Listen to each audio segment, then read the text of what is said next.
I'm Travis Haley. In my long career of military special operations, law enforcement, and being a teacher in the weapons and tactics industry, I've set out to find things that increase our survivability rate as shooters. I've set out to find things that decrease our survivability rate as shooters.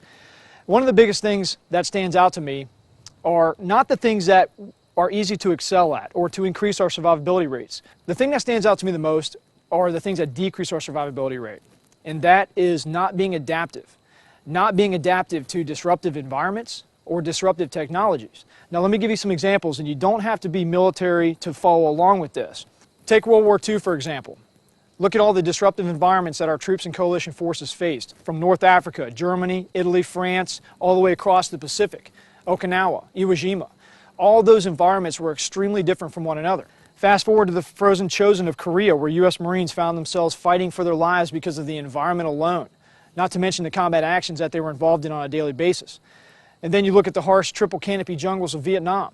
Fast forward to today's wars, Iraq, Afghanistan. Look at troops crossing the Kuwaiti border, moving in vehicles for thousands of miles over barren sand and rock desert, and then all of a sudden finding themselves engaged in urban combat in a city almost the size of Los Angeles.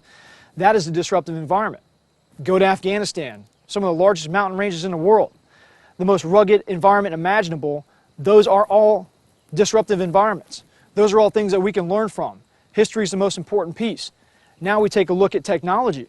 Look how technology has changed from the musket loader to the auto loader, the M1 Garand to the M14, the M14 to the M16, the M16 to the M4, and to what we have nowadays, lights, lasers, all these accessories. And that includes everything else that we have on us, boots, body armor, helmets, glasses, communications. All the technology can be very disruptive. And a lot of people are resistant to that. Look at the M14 to the M16 transition in Vietnam. People hated it. They didn't want polymer and metal. They wanted iron and wood.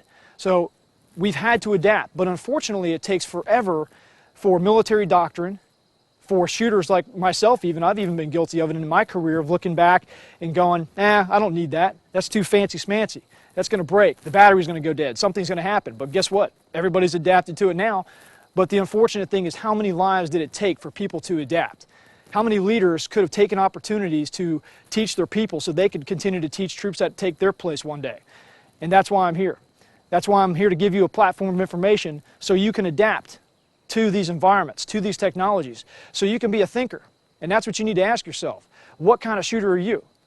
Are you somebody that just comes out here and throws rounds down range? Are you that law enforcement officer that only cares about qualifying once a year because you have to?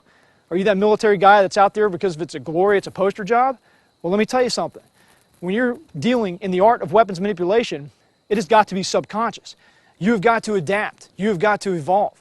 This is serious. We're not playing tennis here, okay? We're not playing some sport that we win or lose at. If you want to look at it as a game, that's fine. But you better realize that in this game, whether you win or lose may determine whether you live or die. The point of these examples is adaptation. We have got to adapt and evolve to these environments and technologies. We can't get stuck in institutional or organizational inertias. That means basically when you get sucked into your program, your doctrine, you may be happy. It may be great, but you still have to keep an open mind that things will change. You will be confronted in the future with new environments and new technology that you will have to adapt to, or otherwise you become absolute. So what I'm asking you is to be a thinker. Be a thinker first, not just a shooter.